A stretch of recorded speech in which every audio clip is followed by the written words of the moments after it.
গোৱালপাৰা জিলাৰ বৃহত্তৰ শিমলীটোলা তথা ইয়াৰ পাৰ্শ্বৱৰ্তী এলেকা বৰপেটা জিলাৰ চেঙাৰ এক বৃহৎ অঞ্চলক সামৰি গঠিত হোৱা জলজলি প্ৰেছ ক্লাবৰ নৱনিৰ্বাচিত পূৰ্ণাংগ কমিটিখনৰ আজি আনুষ্ঠানিক শপতগ্ৰহণ অনুষ্ঠান সম্পন্ন হয়। গোৱালপাৰা জিলা আদালতৰ সভাপতি আজিজুৰ ৰহমানৰ পৌৰাহিত্যত অনুষ্ঠিত এই গাম্ভীৰ্যপূৰ্ণ অনুষ্ঠানত উপস্থিত থাকি কৃষ্ণাই হাবৰাঘাট মহাবিদ্যালয়ৰ অৱসৰপ্ৰাপ্ত অধ্যাপক হাৰুনাল ৰছিদে, প্ৰেছ ক্লাবৰ সভাপতি NKTV প্লাছৰ সাংবাদিক ইনামুল হক আৰু সাধাৰণ সম্পাদক আছাম লাইভ 24ৰ সাংবাদিক বাহাৰুল ইছলামকে ধৰি মুঠ 15জনীয়া কমিটিখনক শপত বাক্য পাঠ কৰোৱায়। অনুষ্ঠানৰ আৰম্ভণিতে আলোকপতি চৰাৰক্ষী থানাৰ ভাৰপ্ৰাপ্ত আৰক্ষী বিষয়া উজ্জ্বল পেগুৱে ৰঙা ফিতা কাটি ক্লাবৰ কাৰ্যালয় মুকলি কৰাৰ পিছত অতিথিসকলক জনোৱা সম্বৰ্ধনা অনুষ্ঠানটি সুচাৰুৰূপে পৰিচালনা কৰে প্ৰেছ ক্লাবৰ মুখ্য উপদেষ্টা ইমান মীৰে। উক্ত শপতগ্ৰহণ সভাত গোৱালপাৰা জিলা পৰিষদৰ সদস্য ৰহিম জিব্বান, লুইতপৰীয়া মহাবিদ্যালয়ৰ প্ৰবক্তা আব্দুল ৱাহাব চৌধুৰী, অগপদলৰ গোৱালপাৰা জিলা কৃষক পৰিষদৰ সভাপতি সমৰুদ্দিন আহমেদ আৰু ৰেইবু ছিনিয়ৰ ছেকেণ্ডেৰী স্কুলৰ অধ্যক্ষ চাহেৰা বানুক, নগৰবেৰা প্ৰেছ ক্লাবৰ সভাপতি জ্যেষ্ঠ সাংবাদিক সঞ্জীৱ কুমাৰ দাসকে ধৰি গোৱালপাৰা আৰু বৰপেটা জিলাৰ বহুকেইগৰাকী গণ্যমান্য বিশিষ্ট ব্যক্তি উপস্থিত থাকে। সভাত উপস্থিত বিশিষ্ট ব্যক্তিসকলে সাংবাদিকসকলক সমাজৰ দাপোনস্বৰূপ বুলি অভিহিত কৰি সামাজিক উন্নয়ন আৰু জনসাধাৰণৰ স্বাৰ্থত নিৰপেক্ষভাৱে সংবাদ সেৱা আগবঢ়াবলৈ আহ্বান জনায়। News desk AIN live. আমাৰ নৱগত শিমলীতলা জলজলি প্ৰেছ ক্লাবৰ উদ্যোগত আজি শপত গ্ৰহণ অনুষ্ঠান সম্পন্ন কৰা হ'ল। আমি 2024 তাৰিখত আমি নৱগত শিমলীতলাৰ নৱগঠিত জলজলি নামৰ প্ৰেছ ক্লাব এখন গঠন কৰিছিলোঁ। এই নৱগঠিত প্ৰেছ ক্লাবখন আজি আনুষ্ঠানিকভাৱে আমাৰ যিখিনি সদস্য আছিল, জলজলি প্ৰেছ ক্লাবৰ যিখিনি সদস্য আছিল, আমি আনুষ্ঠানিকভাৱে আজি শপত গ্ৰহণ কাৰ্য অনুষ্ঠিত হৈ গ'ল। আমি এই শপত গ্ৰহণ অনুষ্ঠানত আমন্ত্ৰণ জনাইছিলোঁ গোৱালপাৰা জিলাৰ বিভিন্ন প্ৰান্তৰ পৰা বিভিন্ন দল সংগঠনৰ যিবিলাক নেতা, তেখেতসকলে আমাৰ মাজলৈ আহিছিল। ৰাজনৈতিকভাৱে কিছুমান ব্যক্তিক আমি আমন্ত্ৰণ জনাইছিলোঁ, তেখেতসকলেও আমাৰ এই শপত গ্ৰহণ অনুষ্ঠানত আহি সহযোগিতা কৰি আমাৰ শপত গ্ৰহণ কাৰ্যসূচী সমাপ্ত কৰিলে।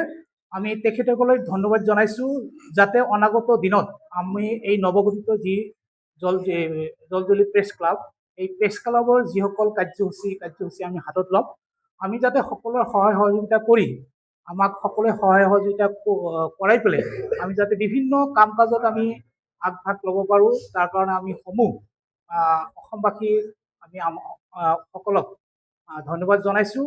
আজি আমাৰ যিসকল ব্যক্তি আমন্ত্ৰণ কৰি আমি ইয়াত আনিছিলোঁ, তেখেতসকলে আমাৰ এই শপত গ্ৰহণ অনুষ্ঠানত সহযোগিতা কৰাৰ কাৰণে তেখেতসকলকো ধন্যবাদ জ্ঞাপন কৰিছোঁ।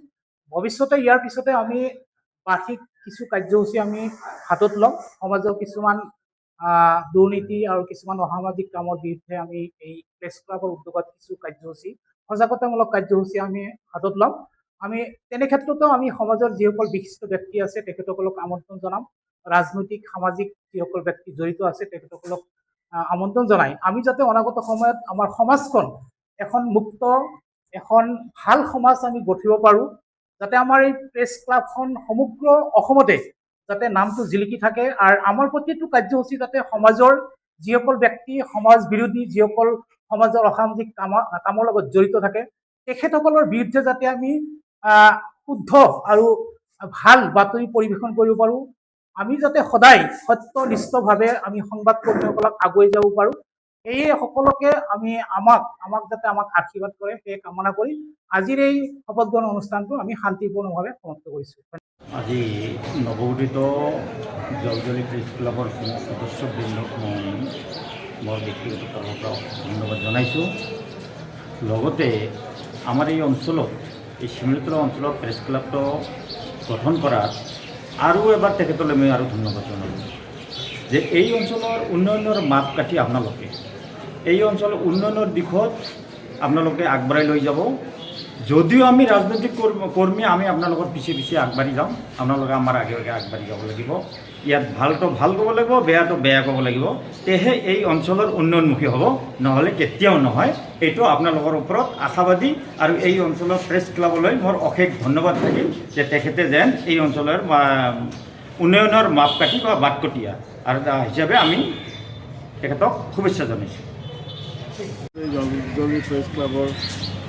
প্ৰথম কথাটো আপোনালোকৰ লগত আগৰ পৰাই চিনাকি আছে, বিভিন্ন ক্ষেত্ৰত যিহেতু থাকে, আৰু এই পূব প্ৰান্তত একেবাৰে ভিতৰৰ অঞ্চল ইয়াতে যে আপোনালোকে প্ৰেছ ক্লাব গঢ়ি তুলিছে লগতে আমাক মাতি আনিছে বিভিন্ন ক্ষেত্ৰৰ মানুহ মাতি আনিছে প্ৰথমে তাৰ কাৰণে ধন্যবাদ প্ৰেছ ক্লাব বুলি নহয় প্ৰেছৰ মানুহৰ প্ৰয়োজন আছে দুৰ্নীতি ৰুধিব হ'লে সমাজত সঠিক বাট দেখুৱাব হ'লে প্ৰেছ লাগিব সাংবাদিক লাগিব সংবাদ হ'ব লাগিব আৰু কেতিয়াবা দেখা যায় এটা উপযুক্ত বা নিৰ্দিষ্ট এটা কাৰ্যালয় নোহোৱাৰ কাৰণে বিভিন্নজনে কোনোবা চাহ দোকানত বহে কিতাপৰ দোকানত বহে এনেকৈয়ে প্ৰেছৰ মানুহৰ মানে আড্ডাটো চলে কিন্তু নিৰ্দিষ্ট এটা আজি ঠাই হোৱাৰ পিছত কি হৈছে অন্ততঃ তাত বহি গুৰুত্বপূৰ্ণ আলোচনাখিনি সিদ্ধান্তখিনি ল'ব পাৰিব গতিকে তাৰ কাৰণে শুভেচ্ছা জনাইছোঁ আৰু আমাৰ ফালৰ পৰা যিকোনো সহযোগিতা নিশ্চিতভাৱে থাকিব এই জলজলি প্ৰেছ ক্লাবত শিমলুতলা যিটো বজাৰত কাৰ্যালয়ত অনুষ্ঠিত আসন গ্ৰহণ কৰালে যথেষ্টখিনি আনন্দিত হৈছোঁ আৰু আপোনালোকৰ যিটো সংবাদ মাধ্যম লগত আমি আজি পুলিচ প্ৰশাসনে একেলগে বন্ধুত্বৰ দৰে বহি কথা পাতি বহুত ভাল লাগিছে আৰু আপোনালোকক সুদূৰ ভৱিষ্যতে যাতে সমাজৰ হকে ভাল কাম কৰি আগুৱাই যাব লাগে আশীৰ্বাদ দিছোঁ আৰু আপোনালোকৰ সুস্বাস্থ্য কামনা কৰিছোঁ মোক মানে এই জলজলি প্ৰেছ ক্লাবত শিমলুতলা যিটো বজাৰত কাৰ্যালয়ত অনুষ্ঠিত আসন গ্ৰহণ মোক কৰালে যথেষ্টখিনি মই আনন্দিত হৈছোঁ আৰু আপোনালোকৰ যিটো সংবাদ মাধ্যম লগত আমি আজি পুলিচ প্ৰশাসনে একেলগে বন্ধুত্বৰ দৰে বহি কথা পাতি বহুত ভাল লাগিছে আৰু আপোনালোকক সুদূৰ ভৱিষ্যতে যাতে সমাজৰ হকে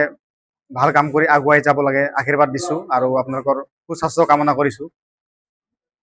সেয়াই আৰু প্ৰান্তত এই জলজলি প্ৰেছ ক্লাবৰ প্ৰথম কথাটো আপোনালোকৰ লগত আগৰ পৰাই চিনাকি আছে বিভিন্ন ক্ষেত্ৰত যিহেতু থাকোঁ আৰু এই পূব প্ৰান্তত একেবাৰে ভিতৰৰ অঞ্চল ইয়াতে যে আপোনালোকে প্ৰেছ ক্লাব গঢ়ি তুলিছে লগতে আমাক মাতি আনিছে বিভিন্ন ক্ষেত্ৰৰ মানুহ মাতি আছে প্ৰথমে তাৰ কাৰণে ধন্যবাদ প্ৰেছ ক্লাব বুলি নহয় প্ৰেছৰ মানুহৰ প্ৰয়োজন আছে দুৰ্নীতি ৰুধিব হ'লে সমাজত সঠিক বাট দেখুৱাব হ'লে প্ৰেছ লাগিব সাংবাদিক লাগিব সংবাদ হ'ব লাগিব